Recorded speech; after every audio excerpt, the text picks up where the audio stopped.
ஒரு பெண் குழந்தையை பெற்றால் மட்டும் இல்ல, 2 பெண் குழந்தையை யார் பொறுப்பேற்று நல்ல முறையில் வளர்க்கிறாரோ அவரும் நானும் சொர்க்கத்தில் இவ்வாறு இருப்போம் என்று நபி ஸல்லல்லாஹு அலைஹி வஸல்லம் காட்டியிருக்காங்க. மேலும் அந்த பெண் ஒரு கணவருக்கு மனைவியாக அவள் ஆகிறாள் என்றால் அந்த கணவன் பெறுகின்ற பொக்கிஷங்களை சிறந்த பொக்கிஷமாக அல்லாஹ்வுடைய தூதர் சொல்லி காட்டுறாங்க. அல்லாஹ்வுடைய தூதர் எந்த அளவிற்கு சொல்றாங்க அப்படின்னா, ஒரு மனிதன் கிடைக்கக்கூடிய பொக்கிஷங்களே சிறந்த பொக்கிஷம் எதுன்னு சொல்லட்டுமா? எது? ஒரு மனிதன் மாளிகை வச்சிருக்கலாம், நிறைய செல்வங்களை வச்சிருக்கலாம், நிறைய கால்நடைகளை வச்சுட்டு உலகத்திலே தான் பெரிய பணக்காரன் என்று சொல்லக்கூடியவனாக இருக்கலாம். ஆனால் உலகத்திலே மிகப்பெரிய பொக்கிஷம் பெற்றவன் யான் தெரியுமா? அல் மரத்து சாலிஹா, சாலிஹாவான பெண், ஒரு நல்ல மனைவி. அந்த நல்ல மனைவியை பெற்றவன் தான் ஒரு சிறந்த கணவன் மட்டும் கிடையாது, அவன் தான் இந்த உலகத்திலே பெரிய பணக்காரன், கோடீஸ்வரன். எவ்வளவு சொத்து இருக்கட்டும், ஆனா ஒரு நல்ல பெண் அந்த வீட்டுல இல்லை அப்படின்னா எதுவுமே இல்லாததற்கு சமம். அந்த நல்ல பெண்ணை பற்றி நபிகள் நாயகம் ஸல்லல்லாஹு அலைஹி வஸல்லம் அவர்கள் சொல்லும் போது சொல்றாங்க, அந்த நல்ல பெண் எப்படிப்பட்டவள் தெரியுமா? இதா நலர அலைஹா சர்ரது, அவள் அந்த கணவன் அவளை பார்த்தால் அவள் அவனை மகிழ்விப்பாள். பார்த்த உடனே ஒரு மகிழ்ச்சி வரும். இன்னைக்கு நம்ம வீட்டுல அப்படிலாம் இருக்கா? எப்படா வீட்டுக்கு போகவே வேணாம், போனா பிரச்சனை அப்படின்னு கணவர் பொண்டாட்டி பிள்ளையெல்லாம் தூங்கினதுக்கு அப்புறம் நைட்டுக்கு வராங்க. ஏன் என்றால் அந்த மன அமைதி ஒரு பெண்ணிடத்துல இல்லை என்பதற்கான காரணம். அல்லாஹ் ரப்புல் ஆலமீன் இந்த துணைவிகளை படைத்த போது, நான் உங்களை ஜோடிகளாக எதற்கு தெரியுமா படைத்தேன் அப்படின்னு சொல்லும் போதே அல்லாஹ் என்ன சொல்றான் அப்படின்னா, உங்களில் இருந்து ஒருவருக்கு மன அமைதி, ஒரு கணவருக்கு மனைவியிடமிருந்தான் மன அமைதி இருக்கு என்று மார்க்கம் சொல்லுது. அதே போன்றுதான் நபி ஸல்லல்லாஹு அலைஹி வஸல்லம் அவங்க சொல்றாங்க, அவ பார்த்தாலே அவன் அவளை மகிழ்விப்பாள். ஒரு சந்தோஷம். எவ்வளவோ பல கஷ்ட நஷ்டத்துல ஒரு கணவன் வீட்டுக்கு வரலாம், ஆனா வீட்டுக்கு வந்த உடனே என்ன நடந்துச்சு தெரியுமா? வீட்டுல உங்க அம்மா இருக்காங்களே, கிளவி சும்மாவே இருக்க மாட்டேங்குது, வாயை வச்சுக்கிட்டு பிள்ளையா இருக்குது அப்படின்னு பிள்ளைகளை பற்றியும் வீட்டில் உள்ள நபர்களை பற்றியும் அவரிடத்துல குறை கூறுவது. அவர்கள் பல பிரச்சனைகளை தாண்டி வீட்டுக்குள்ள வந்திருக்கலாம். அவர் எப்பேற்பட்ட ஒரு சூழ்நிலையில இருப்பாரு, வேலைக்கு போயிட்டு வந்தாரு, அவருக்கு ஏதாவது அங்க ஒரு பிரச்சனை ஏற்பட்டிருக்குமா? இதெல்லாம் சிந்திக்கிறதே இல்லை. வீட்டுக்கு வந்தோடனே கடுகு பொரியிற மாதிரி தாளிச்சு தள்ளிடுறது கணவரை. அப்ப இந்த கேட்டகரியில நம்ம வரோமா? அதை சிந்திச்சு பார்க்கணும். அடுத்ததாக என்ன சொல்றாங்க அல்லாஹ்வுடைய தூதர் என்றால், அவன் ஒரு செயலை கட்டளையிட்டால் அவள் கட்டுப்படுவாள். ஒரு விஷயத்த சொன்னா சரி செய்றேன் அப்படிங்கிற அளவுக்கு கட்டுப்படுவாள். இந்த கட்டுப்படுதல் இருக்குல்ல, இது எந்த அளவுக்கு என்று சொல்லப்படுது என்றால், எந்த அளவுக்கு கணவருக்கு கட்டுப்படணும் என்றால், இஸ்லாமிய மார்க்கத்தில் இறைவனை தவிர யாருக்குமே சஜிதா செய்யக்கூடாது. இறைவனுக்கு மட்டும்தான் இந்த தலை சஜிதா செய்யணும். ஒருவேளை நான் ஒருவருக்கு சஜிதா செய்வதாக நான் சொல்வதாக இருந்தால், அல்லாஹ்வுடைய தூதர் சொல்றாங்க, யாருக்கும் சஜிதா செய்யக்கூடாது, அல்லாஹ்வுக்கு தான் செய்யணும். ஒருவேளை செய்வதாக நான் சொல்வதாக இருந்தால் யாருக்கு தெரியுமா சொல்லியிருப்பேன்? ஒரு பெண்ணுக்கு ஏவி இருப்பேன். யாருக்கு செய்ய சொல்லியிருப்பேன்? யாருக்கு சொல்லியிருப்பேன்? அன் தஸ்ஜுது லி ஜௌஜிஹா, கணவருக்கு சஜிதா செய்வதாக. அப்ப இதுக்கு மேல எப்படி கணவருக்கு கட்டுப்படுதல் என்பதற்கு இந்த ஒரு ஹதீஸே போதும். எந்த அளவுக்கு கட்டுப்பட வேண்டும், அதற்கு நான் அடிமையா இருக்கணும்னு மார்க்கம் சொல்லல, மார்க்கத்திற்கு உட்பட்டு கட்டுப்படணும். தர்காவுக்கு போக சொன்னா போக வேண்டும் என்று மார்க்கம் வலியுறுத்தல. ஆனால் மற்ற காரியங்கள் வீட்டு விஷயத்துல இது செய்யுமா அப்படின்னா அது செய்து போறதுல பெரிய விஷயமே இல்லை. ஏன்னால் அல்லாஹ் ரப்புல் ஆலமீன் கணவரை பற்றி சொல்லும் போது, அதாவது ஆண்களை பற்றி சொல்லும் போது, அவர்கள் தான் உங்களை நிர்வாகம் செய்யக்கூடியவர்கள். பெரிய நிர்வாகியே யாரு? அவருதான். என்னதான் குடும்பம் என்று ஒரு கோட்பாடுக்குள்ள இருந்தாலும் அந்த ஆண் தான் நம்மளை நிர்வகிக்கக்கூடியவர்கள். ஒரு பெண் எப்பேற்பட்ட பதவியில இருக்கட்டுமே, ஒரு நாட்டினுடைய ஜனாதிபதியாக இருக்கட்டும், அவ வீட்டுக்கு அவ போய் சமைச்சுதான் ஆகணும். அப்போ அந்த கணவருக்கு கட்டுப்படுதல் என்பது மார்க்கம் எந்த அளவிற்கு சொல்லுது. அந்த கட்டுப்படுதல் என்பது இன்றைய பெண்களிடத்துல எப்படி இருக்கு? தேவையில்லாத காரியங்களும் வீணான காரியங்களிலும் தான் கணவருக்கு கட்டுப்படுறாங்க. இறுதியாக அல்லாஹ்வுடைய தூதர் 3வது விஷயம் என்ன சொல்றாங்க அப்படின்னா, அவன் இல்லாத போது அவன் அவளுடைய கற்பை பாதுகாத்துக் கொள்வான். ஒழுக்கம். ஏனால் ஒழுக்கம் என்பது மார்க்கத்துல எந்த அளவுக்கு இஸ்லாமிய மார்க்கத்துல சொல்லப்படுது என்றால், நீ பார்வையை தாழ்த்திக்கோ. ஒரு தவறு, ஒரு குற்றம் நடக்குது அப்படின்னா அந்த பிரச்சனை? பார்வையை தாழ்த்து. அப்ப இன்று அந்த ஒழுக்க ரீதியா பெண்கள் எந்த அளவு இருக்காங்கன்னு பாருங்களேன். வீட்டுல கணவருக்கு மட்டும்தான் நாம் காட்டணும் அப்படின்னு நினைக்கக்கூடிய உடையில வெளியில அலையிறது. கணவர் முன்னிலையில எப்படி இருப்பாங்க? 2 நாள் போட்ட நைட்டியோட கணவர் முன்னிலையில காட்சி அளிக்கிறது. வெளியில ஒரு இடத்துக்கு போறோம் அப்படின்னா இருக்கிற நகை நட்டெல்லாம் போட்டுக்கிட்டு உதட்டு சாயம்ல எல்லா அலங்காரத்தையும் செய்து விட்டு கணவரே பார்த்து இது நம்ம பொண்டாட்டியா அப்படின்னு ஆச்சரியப்படுற அளவுக்கு அவர்களை மெருகேத்தி கொண்டு வெளியே அந்நிய ஆண்கள் மத்தியில செல்லக்கூடிய காட்சியை பார்க்கிறோம். இன்னைக்கு நடக்குதா இல்லையா? யாரோ ஒரு பால்காரர் ஒரு காய்கறிக்காரர்னு வீட்டுக்கு வந்தா போதும், அண்ணே கொடுங்கண்ணே 10 ரூபா தானே கொடுங்கண்ணே அப்படின்னு அந்த ஆணிடத்துல குழைந்து பேசுவது. நாம குழைந்து பேசுவதற்கு தகுதியானவர் யாரு? கணவர் தான். அப்ப ஒழுக்க ரீதியாக இன்னைக்கு பெண்கள் எந்த அளவிற்கு இருக்காங்க? ஆண்கள் அப்படிங்கிறது ஒரு பக்கம் இருந்தாலும் பெண்களுக்கென்று ஒரு ஈர்ப்பை அல்லாஹ் வச்சிருக்கா இல்லையா? ஆண்களை காட்டிலும் பெண்கள் தன்னுடைய ஆடை விஷயத்துல சரியாக இருக்க வேண்டும். அதற்காக தான் அல்லாஹ் சொல்லும் போது சொல்றான், குல்லில் முஃமினாத்தி யகுதுன மின் அப்சாரிஹின்ன வ யஃபலூன ஃபுரூஜஹுன்ன. நீங்கள் பெண்கள் என்ன பண்ணுங்க? பார்வையை தாழ்த்தி கொள்ளுமாறும் கற்புகளை பேணி கொள்ளுமாறும் நம்பிக்கை கொண்ட பெண்களுக்கு கூறுகிறார்கள். அப்போ கற்பை பேணுவதற்கு அடிப்படை என்ன? பார்வையை தாழ்த்துறது தான். பார்வையை தாழ்த்திட்டு போனீங்கன்னா உங்களை யார் பார்க்கறா? நீங்க யார பார்க்க போறீங்க? அப்போ முதல் அடிப்படை அதுதான். இன்னைக்கு அப்படி நடக்குதா? கணவரிடத்துல கடிஞ்சு பேசக்கூடிய பெண்கள் கூட என்ன பண்ணுவாங்க அப்படின்னா வெளியில வரவங்கள்ட்ட, இங்க மச்சான் உங்க சட்டை சூப்பரா இருக்கு நீங்க அப்படின்னு மற்ற ஆண்களிடத்துல பேசக்கூடிய செய்திகளை பார்க்கிறோம். அல்லாஹ்வுடைய தூதர் காலத்துல ஒரு சஹாபி வராங்க. அப்ப பெண்கள் இருக்கக்கூடிய பகுதிக்கு நீங்க போகாதீங்க அப்படின்னு சொல்றாங்க. அவங்க உடனே கேட்கிறாங்க, இப்ப கணவரின் சகோதரர் போன்ற உறவுகள் போகலாமா? இப்ப கணவருக்கு சகோதரர் இருப்பாங்க, யாரு? கொழுந்தனாருன்னு இப்படின்னு இருப்பாங்க. இன்னைக்கு முஸ்லிம் பெண்களே என்ன பண்றாங்க? கொழுந்தனாருன்னு என்ன? குழந்தை மாதிரி இப்படி ஒரு பழமொழியே இருக்கு. அப்ப அந்த அடிப்படையில் என்ன பண்ணுவாங்க அப்படின்னா அவர்களோட பைக்ல போறதெல்லாம் பார்க்கிறோம், அவர்களோட சகஜமாக பேசுவதை பார்க்கிறோம். ஆனா அல்லாஹ்வுடைய தூதர் எந்த அளவுக்கு கண்டிச்சாங்கன்னா அல்ஹம்முல் மவுத், அவர்கள் மரணத்திற்கு நெருக்கமானவர்கள், மரணத்திற்கு நிகரானவங்க அப்படின்னு சொல்லும் போது அந்த உறவுகள் மத்தியில நம்ம எந்த அளவுக்கு பாதுகாப்பாக நம்ம இருக்க வேண்டும். இப்ப இன்னைக்கு அல்லாஹ் ரப்புல் ஆலமீன் நம்மளுக்கு பட்டியலிட்டு சொல்லிட்டான், இவர்கள் தான் உங்களுக்கு மஹரமான உறவுகள், இவர்களை தவிர நீங்க என்ன பண்ணக்கூடாது? மற்றவர்கள் மத்தியில உங்களுடைய அலங்காரத்தை வெளிப்படுத்த கூடாது. இன்னைக்கு ஒரு ஹிஜாப்னு ஒண்ணு போட்டுட்டு போனா கூட எப்படி போட்டுட்டு போறாங்க? அலங்காரத்தை மறைப்பதற்காக தான் ஹிஜாப்ங்கிறது போய் ஹிஜாபே இன்னைக்கு அலங்காரமா தான் போட்டு போறாங்க. ஹிஜாப்ல நிறைய கலர் கற்களாக இருக்கட்டும், அதுல பல டிசைன்களாக இருக்கட்டும், ஆடையுடைய வடிவங்கள் அப்படியே உடல் அங்கங்கள் தெரியும் வகையில், அப்பட்டமாக தெரியும் வகையில ஷாலுங்கிற பேர்ல கழுத்துல சுத்திக்கிட்டு போறது, தலையில வச்ச மல்லிகை பூலேருந்து போட்டிருக்க உதட்டு சாயம் பவுடர்னு எல்லாத்தையும் முகத்துல மேக்கப்.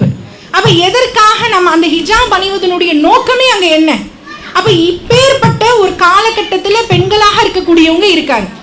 அப்ப அல்லாஹ் ரப்புல் ஆலமீன் மேலும் சொல்லும் போது சொல்றான், சாலிஹாத்து, நல்ல பெண்கள்னா யாரு தெரியுமா?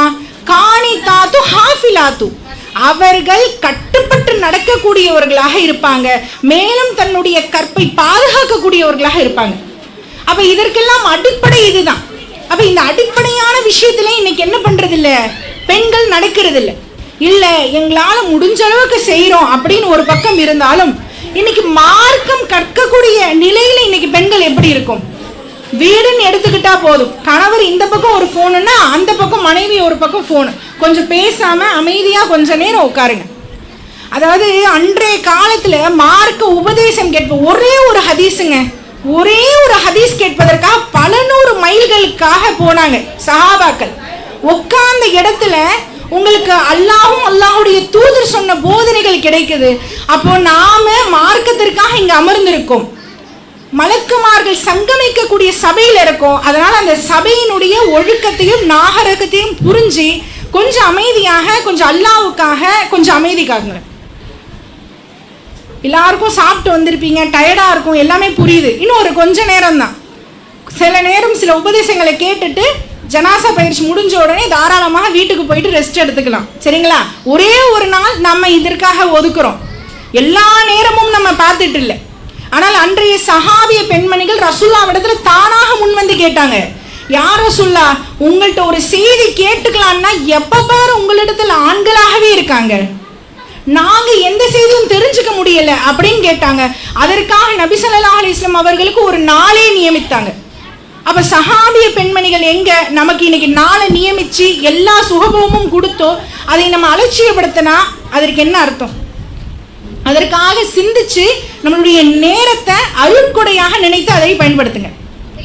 அப்போ இப்பேற்பட்ட பெண்களாக வாழ்ந்திருக்காங்க. சஹாபிய பெண்மணிகளை பொறுத்த வரைக்கும் ரசூலுல்லாஹ் எப்படி சஹாபாக்கள் எந்த அளவிற்கு மார்க்கத்திற்காக போட்டி போட்டாங்களோ அதே அளவிற்கு பெண்களாக இருந்தால் கூட மார்க்கத்தில் அந்த அளவுக்கு ஈடுபாடாக இருந்தாங்க, மறுமையை விரும்பியவர்களாக இருந்தாங்க. ஒரு செய்தி அப்துல்லா பின் மசூத் ரலியல்லாஹு அன்ஹு இவர்கள் ஒரு செய்தியை சொல்றாங்க மக்கள் மத்தியில். என்ன சொல்றாங்க அப்படின்னா, பச்சை குத்தி கொள்ளும் பெண்கள், பச்சை குத்திவிடும் பெண்கள், மேலும் ஒட்டுமுடி வைத்துக் கொள்ளும் பெண்கள், ஒட்டுமுடி வைத்துவிடும் பெண்கள், அறத்தால் பல்வரிசைகளை சரிசமப்படுத்தக்கூடிய பெண்கள், இந்த பெண்கள் எல்லாம் அல்லாஹும் சபிக்கிறான், அல்லாஹுடைய தூதரும் சபிக்கிறார்கள், நானும் சபிக்கிறேன். இந்த செய்தி இவர்கள் சொன்னது ஹதீஸ், நபிமொழி. இந்த செய்தியானது பனு சஅத் குலத்தை சார்ந்த உம்மு யாக்கூப் ரலியல்லாஹு அன்ஹா, இந்த உம்மு யாக்கூப் என்ற பெண்ணுக்கு கேட்கிறாங்க. அவர்கள் கேட்ட மாத்திரமே உடனே அப்துல்லா பின் மசூத் ரலியல்லாஹு அன்ஹு இடத்துல வராங்க. நீங்க இப்படி ஒரு செய்தி சொன்னதாக நான் கேள்விப்பட்டேனே, அப்படியா அப்படிங்கிறாங்க. ஆமா அப்படின்னு அவங்க சொல்றாங்க. ஆனால் நான் குரானை ஆரம்பத்தில் இருந்து இறுதி வரைக்கும் படிச்சிருக்கேன், நீங்க சொன்ன மாதிரி ஒரு செய்தியை நான் பார்த்ததே இல்லையே அப்படிங்கிறாங்க. அதாவது இவர்கள் சொல்வது நபிமொழி, ஆனால் இவங்க கேட்கறது என்னது? குரான். அப்போ இப்படி கேட்கிறாங்க. உடனே அவங்க சொல்றாங்க, நீங்க 59வது அத்தியாயத்துல 7வது வசனமாக வமா ஆதாகுமுர் ரசூலு ஃபஹுஸுஹு வமா நஹாகும் அன்ஹு ஃபன்தஹு, இத்தூதர் உங்களுக்கு எதை கொடுத்தாரோ அதை நீங்கள் பெற்றுக்கொள்ளுங்கள், இத்தூதர் உங்களை எதிலிருந்து விலகி சொல்றாரோ அதிலிருந்து விலகி கொள்ளுங்கள். இந்த குரான் வசனத்தை நீங்க பார்க்கலையா அப்படின்னு அந்த பெண்மணி இடத்துல கேட்குறாங்க. உடனே அவங்க சொல்றாங்க, அவங்க தான் குரான் ஆரம்பத்துல இருந்து இறுதி வரை படிச்சிருக்காங்களே, அப்ப அவங்க உடனே சொல்றாங்க, ஆமா நான் படிச்சிருக்கேன் அப்படிங்கிறாங்க. சொல்லிட்டு மேலும் என்ன தெரியுமா சொல்றாங்க, நீங்க இப்படிலாம் சொல்றீங்கல்ல, நான் உங்க வீட்டுல போய் பார்ப்பேன், உங்க வீட்டு பெண் இதற்கு மாற்றமா இருக்காங்களா என்பதை போல் நான் பார்ப்பேன். நம்மள்கிட்டயும் அந்த பழக்கம் இருக்கா இல்லையா? ஒரு நபர் நமக்கு அறிவுரை சொன்னா நீ ஒழுங்கியா இருக்கியா அப்படின்னு கேட்போம். ஒரு பயானே ஒருத்தவங்க சொல்லிட்டு போனா அந்த அவரே பயான் சொல்றாரு, அவங்க புள்ள காது குத்த கூடாதுங்கிறாங்க, அவங்க பிள்ளைக்கே காது குத்தி வச்சிருக்காங்க அப்படின்பாங்க. மேலும் அவங்களே அலங்காரமா ஹிஜாப் அணியக்கூடாதுங்கிறாங்க, சொன்னவங்களே அலங்காரமா போட்டு வராங்க. அப்போ இதுதான் மார்க்கம், இதை நான் செய்யறேன் அப்படின்னு சொல்வதை விட அவங்க செய்யல நான் ஏன் செய்யணும் அப்படின்னு கேட்பதுதான் இன்னைக்கு அதிகமாக இருக்கு இல்லையா? அப்ப அந்த ஒரு பழக்கமானது இருக்கவே கூடாது. மறுமையை நம்பக்கூடிய ஒரு மோமினாக இருக்கிறோம் அப்படின்னா அப்படி நம்பக்கூடியவர்களாக இருக்கக்கூடாது. அப்ப உடனே என்ன பண்றாங்க, உம்மு யாக்கூப் ரலியல்லாஹு அன்ஹா போறாங்க. போயிட்டு அந்த பெண்மணி போறாங்க, போய் பார்க்குறாங்க அவங்க வீட்டில். பார்க்கும் போது அவங்க ஒட்டு முடி வைக்கல, இந்த ஒரு கருப்பு சால்வை மாதிரி அதை முடி மாதிரி இப்படி பின்னி வச்சிருக்காங்க, அந்த வயசானவங்கலாம் வச்சிருப்பாங்க. அப்புறம் அதை பார்த்துட்டு வந்துடுறாங்க, நான் பார்த்த மாதிரி உங்க வீட்டில் இல்லை அப்படின்னு யார்கிட்ட சொல்றாங்க? அப்துல்லா பின் மசூத் ரலியல்லாஹு அன்ஹு சொல்றாங்க. உடனே அவர் என்ன தெரியுமா வார்த்தை சொல்றாரு, நீங்கள் சொல்வதை போல் ஒருவேளை என் வீட்டு பெண்மணி இருந்திருந்தாங்கன்னா இத்தோடு அவங்கள்ட்ட நான் வாழ்க்கையை நடத்தியிருக்க மாட்டேன், துண்டிச்சுட்டு போயிருப்பேன்.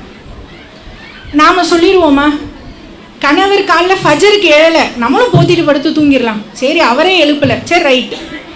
புள்ள படுக்கலையே, புள்ள ஏந்திரிக்கலையா, சரி பரவாயில்ல தூங்கட்டும், பிள்ளை பாவம் நாளைக்கு நரக நெருப்புக்கு போகுமே, அது சிரமம் இல்லையா? இல்லை ஒரு கணவராக இருக்காங்க, பெண்ணு நான் வரதட்சணை கல்யாணத்துக்கு போல, ஆனால் கணவர் போறாரு, பரவாயில்ல அவர் என்னமோ பண்ணிட்டு போட்டோம், இப்படி விடுறதா? அப்ப அவர் எப்படி சொல்றாரு, தான் மட்டும் இல்லை தன்னுடைய குடும்பமும் அந்த ஏகத்துவத்தில் இருக்கணும், மார்க் அடிப்படையில் வாழணும் என்று ஆசைப்பட்டார்கள். இன்று நம்மிடத்தில் அந்த ஆசை இருக்கா? நம்மோடு போயிடட்டும், சொல்லி சொல்லி பார்த்தாச்சு, யாரும் கேட்கிற பாடு இல்லை, அதுக்கு மேலே நம்ம என்ன பண்றது? மேலும் இவர்கள் சொன்ன அந்த ஒரு செய்தியை பாருங்க, கிட்டத்தட்ட நான் குரானை ஆரம்பத்திலிருந்து இறுதி வரை படிச்சிருக்கேன், 59வது அத்தியாயம் ஒன்றும் முதல் அத்தியாயமோ இறுதி அத்தியாயமோ கிடையாது, நடுவில். அப்போ எந்த அளவுக்கு மார்க்கத்தோட தொடர்பு இருப்பாங்க. இங்கே இருக்கக்கூடிய பெண்களிடத்துல ஒரு கேள்வி கேட்குறேன். இங்கே இருக்கக்கூடியவங்க, நான் ஒரு 10 ஜுஸு படிச்சிருக்கேன்னு சொல்ல முடியுமா? ஒரு ஜுஸு. நம்மளுடைய வாழ்நாள் எத்தனை? இங்க இருக்கக்கூடிய நபர்கள் 60 வயதை கடந்திருப்பீங்க, 50 வயதை கடந்திருப்பீங்க, 30 வயதை கடந்திருப்பீங்க. அப்போ 30 வயது காலம் இந்த குரானோடு உங்கள் தொடர்பு எப்படி இருந்துச்சு? நம்மள மாதிரி நவீனமாக அவர்களுக்கு குரான் வரல. அவர்களுக்கு சிறிது சிறிதாக நபி ஸல்லல்லாஹு அலைஹி வஸல்லம் அவர்கள் 40 வயதுல நபித்துவம் கிடைச்சிச்சு. 63 ஆண்டுகள் வாழ்ந்தார்கள். 23 வருஷம் தான் குரானே வந்துச்சு. நமக்கெல்லாம் இன்னைக்கு 50 வயசு, 60 வயசு, 70 வயசு, 30 வயசு. பிறந்ததுலேருந்து குரானை கூட இருக்கும். ஆனால் அந்த குரானை என்னைக்கு படிச்சிருக்கோம்? குரானில் சொல்லக்கூடிய உபதேசங்கள் என்ன சொல்ல முடியுதா நம்மளால? இன்னைக்கு எத்தனையோ மாற்று மதத்தினர் இந்த இஸ்லாத்தை ஈர்த்து வர காரணம் என்ன? இந்த குரானை படிக்கிறாங்க. அப்ப அந்த ஒரு விஷயம் இன்னைக்கு இருக்கா? நம்ம என்ன சொல்றோம் காரணம்? நான் என்ன பண்றது, நேரமே பத்தலை, பிள்ளைய ஸ்கூலுக்கு அனுப்புகிறேன், காலை சாப்பாடு செய்கிறேன், மதிய சாப்பாடு செய்கிறேன், நைட்டு சாப்பாடு செய்கிறேன், தூங்க கூட நேரம் இல்லை இப்படின்னு சொல்லக்கூடியவர்களாக இருக்கும். நல்லது தான், கணவருக்கு பணிவிடை செய்யணும். ஆனால் உங்கள் கபருக்கு நீங்கள் என்ன பதில் சொல்ல காத்திருக்கீங்க? உங்களுடைய நன்மை எதற்கொண்டு இருக்கு? பணிவிடை செய்யணும். அதற்காக தொழுகை விட்டுடலாமா? இறைவனுக்கு செய்யக்கூடிய கடமை அல்லவா அது? அதற்கு தானே முதல் முக்கியத்துவம் கொடுக்கணும். எத்தனை நபர்கள் இங்கே 5 வேளை தொழுகை நான் சரியாக தொழுவேன் என்று சொல்லக்கூடியவர்கள். உம்மு ஹபீபா ரலியல்லாஹு அன்ஹா ரசூலுல்லாஹ்வுடைய மனைவி. இவர்கள் ஒரு செய்தி அறிவிப்பாங்க. என்ன செய்தி அறிவிப்பாங்க? யார் ஒருவர் உபரியா, கடமை கிடையாது, 5 வேளை கடமையான தொழுகை இருக்கு பாருங்க, ஃபர்லு, அது இல்லை, அது இல்லாமல் உபரியான 12 ரக்காத்துகள் யார் ஒரு நாள்ல தொழுறாங்களோ அவர்களுக்கு சொர்க்கத்துல மாளிகை கட்டப்படும். அந்த செய்தியை அவர்கள் அறிவித்ததோடு மட்டுமல்லாம அதை எப்படி சொல்லுவாங்கன்னா, இந்த செய்தியை நான் கேட்டறிந்து அறிவித்ததுக்கு அப்புறம் நான் என்னைக்குமே அந்த உபரியான தொழுகையை நான் விட்டதில்லை. இதுதான ஒரு மார்க்க பிடிமானம். ஒரு செய்தி நமக்கு தெரியுதுன்னா அந்த நன்மையை நாம் ஏற்றுக்கொண்டு அதை செய்யக்கூடியவர்களாக இருக்கணும். இன்னைக்கு எத்தனை ஹதீஸ்களை கேட்கிறோம், எத்தனை குர்ஆன் வசனங்களை கேட்கிறோம், அதன்படி நடக்கக்கூடியவர்களாக இருக்கோமா? அலட்சியமாக நமக்கு அவகாசம் இருக்கு அப்படின்னு நாம நினைச்சுக்கிறோம். மரணம் எப்போது யாருக்கு வரும், யாருடைய கதவை தட்டும் என்பது யாருக்குமே தெரியாது. அப்போ எல்லா நிமிடமும் நம்ம எச்சரிக்கையாக இருக்கணும். மறுமைக்காக தயாரிப்பு தான் உலக வாழ்க்கையை தவிர இங்கே யாரும் நிரந்தரமாக இருக்க போறதே கிடையாது. எவ்வளோ பெரிய பில்டிங்கை வாங்கி போடுங்க, எவ்வளோ நிலம் வாங்குங்க, எவ்வளோ சொத்து வாங்குங்க, நீங்க வாங்கி போடுற ஆடைகள் பீரோ பத்தாம இருக்கு, அந்த ஆடைகளை அணிவதற்கு நாளைக்கு நீங்க இருப்பீங்களா? அது உறுதியா? அப்போ அப்பேற்பட்ட ஒரு வாழ்க்கையை வாழணும்னா அந்த மறுமைக்காக பயன்களை நம்ம என்ன சம்பாரிச்சு வச்சிருக்கோம்? இன்னைக்கு பிள்ளைகளை பெற்றோம், பெற்றதோடு போதுமா? அந்த பிள்ளைகளை எப்படி வளர்க்கிறோம்? பிள்ளைகள் என்பவர்கள் அமானிதம். ஒரு என்னதான் ஒரு ஆலிமாவே ஹஜ்ரத்தாவே இருக்கட்டுங்க, ஆனால் ஒரு குழந்தை இடத்துல ஒரு ஆணை விட பெண் தாய் தான் அதிக நேரம் செலவிடுறாங்க. அப்பேற்பட்ட அந்த தாய் அந்த குழந்தைகளை பராமரிப்பதுங்கிறது எவ்வளவு பெரிய விஷயம். அல்லாஹ்வுடைய தூதர் சொன்னாங்க, அதாவது இந்த உலகத்திலே அழகிய முறையில் உறவாடுவதற்கு யார் தெரியுமா தகுதி வாய்ந்தவங்கன்னு சொல்லும் போது உம்மிஹி, உனது தாய் என்றார்கள். அடுத்து கேட்கிறாங்க, உனது தாய் 3 இடமும் தாய்க்கு கொடுக்கப்பட்டது. அப்படி தாய் என்றால் எந்த அளவுக்கு இன்னைக்கு ஒரு பிள்ளைய, ஒரு 2 வயசு பிள்ளைய எடுத்துக்கோங்க, அந்த 2 வயசு பிள்ளை மற்றவங்களை காட்டிலும் தாய்கிட்ட தான் அதிகமாக போகும். ஏன்னா அந்த பருவம் அதிகமாக தாயை பார்த்து வளர்ந்த பருவம். அப்போ அந்த பிள்ளைக்கு நம்ம தாயிட்ட போனால் நம்மளுடைய பசியை தீர்ப்பா, நம்மளை பார்த்துப்பா நல்லா அப்படின்னு அந்த தாயை நோக்கி அந்த பிள்ளை போகும்.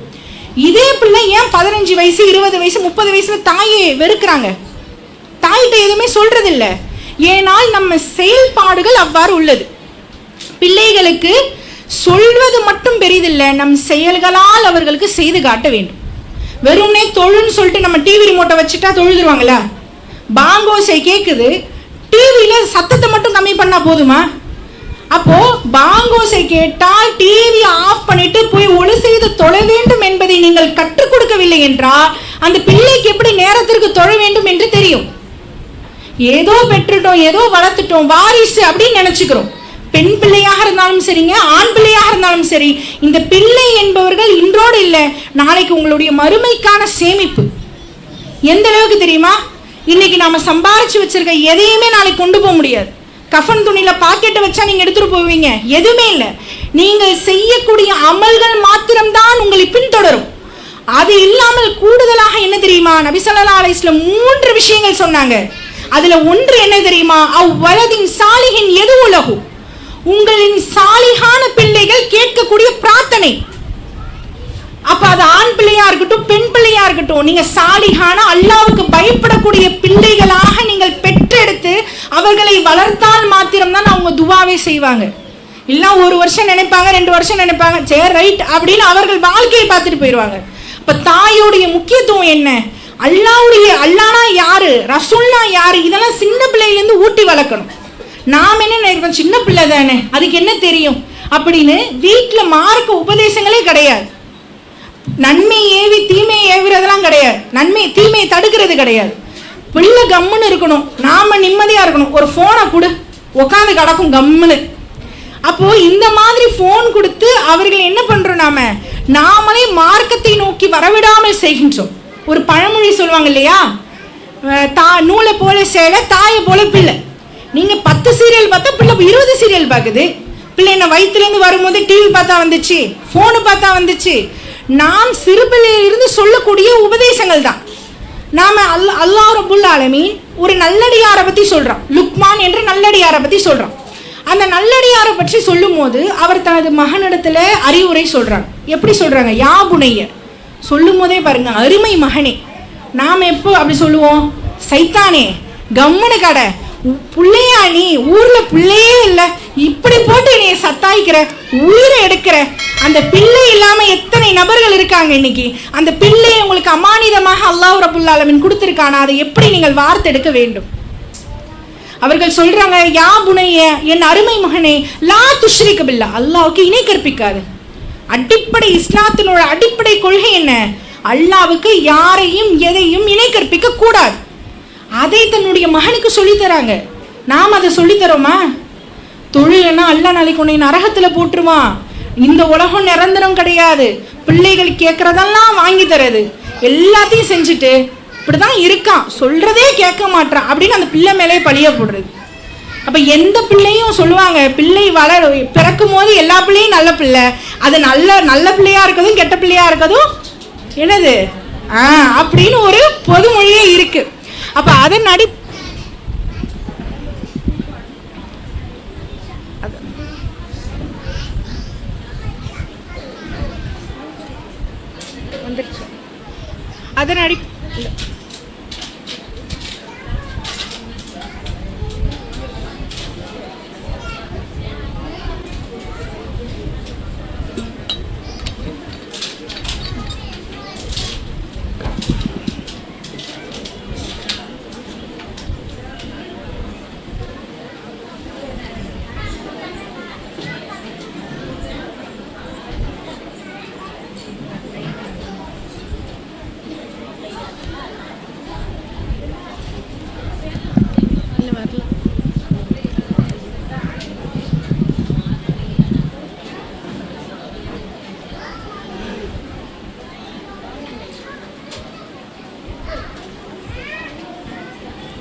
அஸ்ஸலாமு அலைக்கும் வரஹ்மத்துல்லாஹி வபரகாத்துஹு.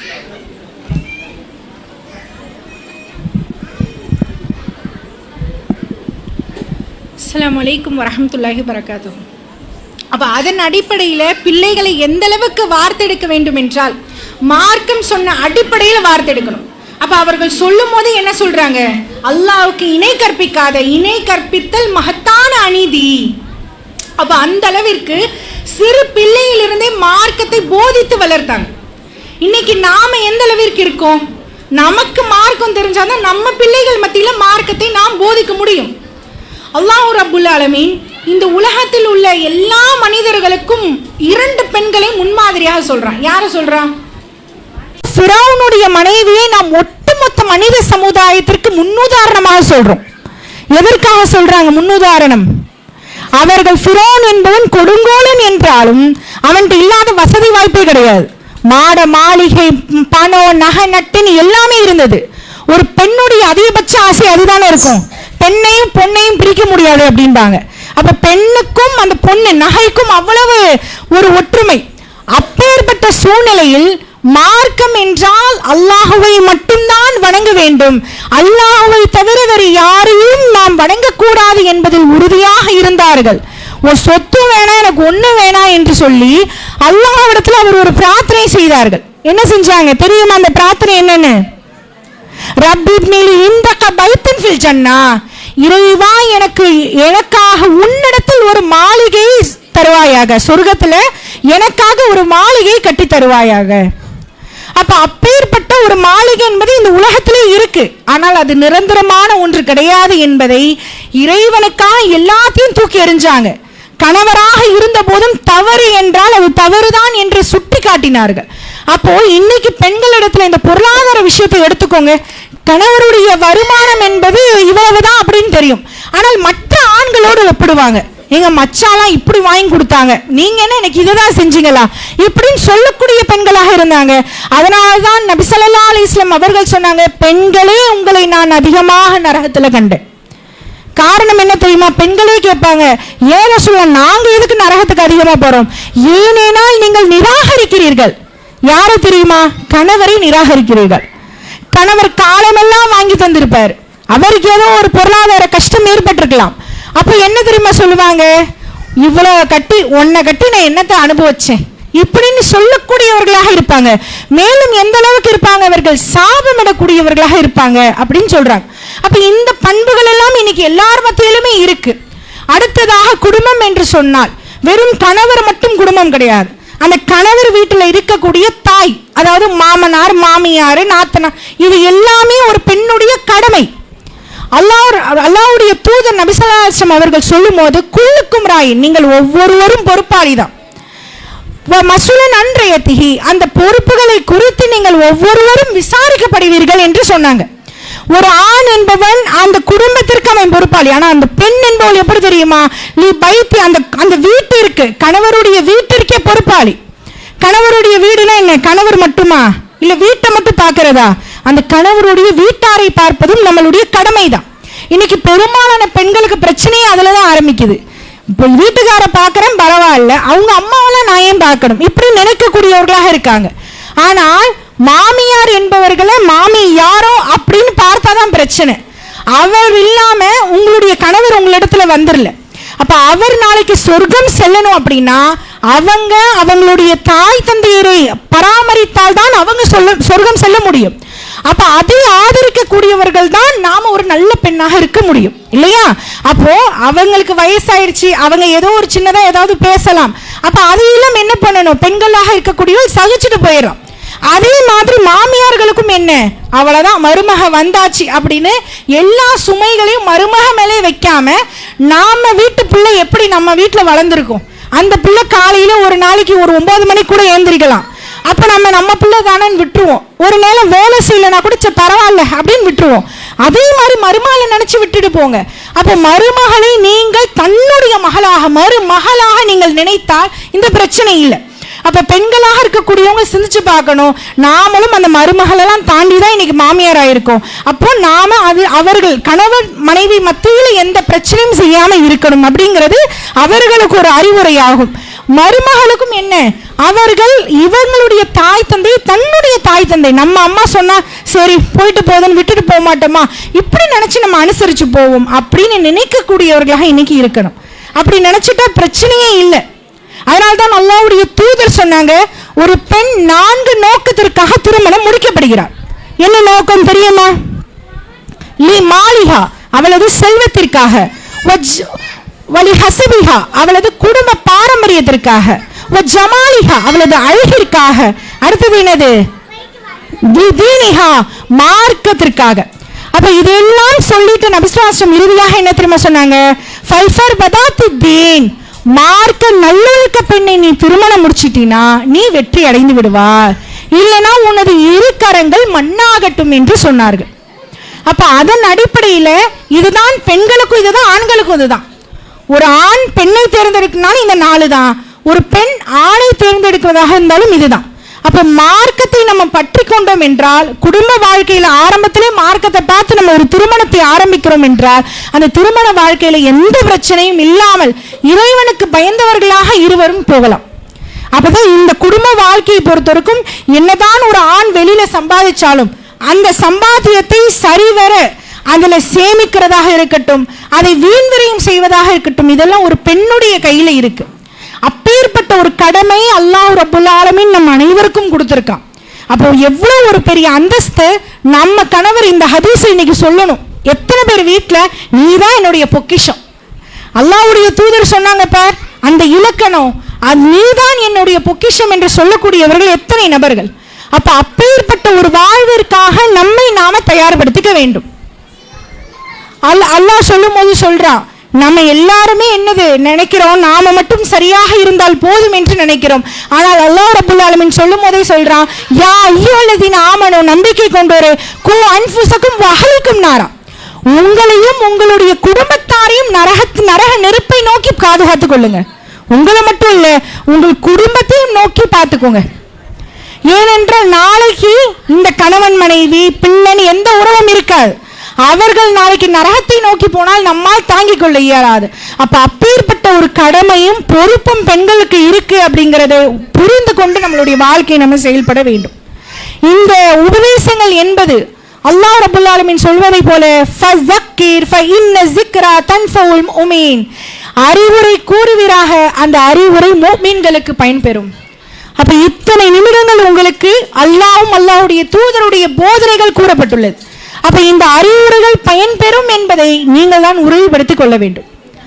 அல்லாஹ்வுடைய தூதர் சொன்னதை போன்று நல்ல பெண்களாக சாலிஹான பெண்களாக வாழ்ந்து இம்மையிலும் மறுமையிலும் நற்பாக்கியத்தை பெறக்கூடியவர்களாக அல்லாஹ் ரப்புல் ஆலமீன் உங்களையும் என்னையும் ஆக்கி அருள் புரிவானாக. வாஹிர தாவனா அனில் ஹம்துலில்லாஹி ரப்பில் ஆலமீன். அஸ்ஸலாமு அலைக்கும் வரஹ்மத்துல்லாஹி வபரகாத்துஹு.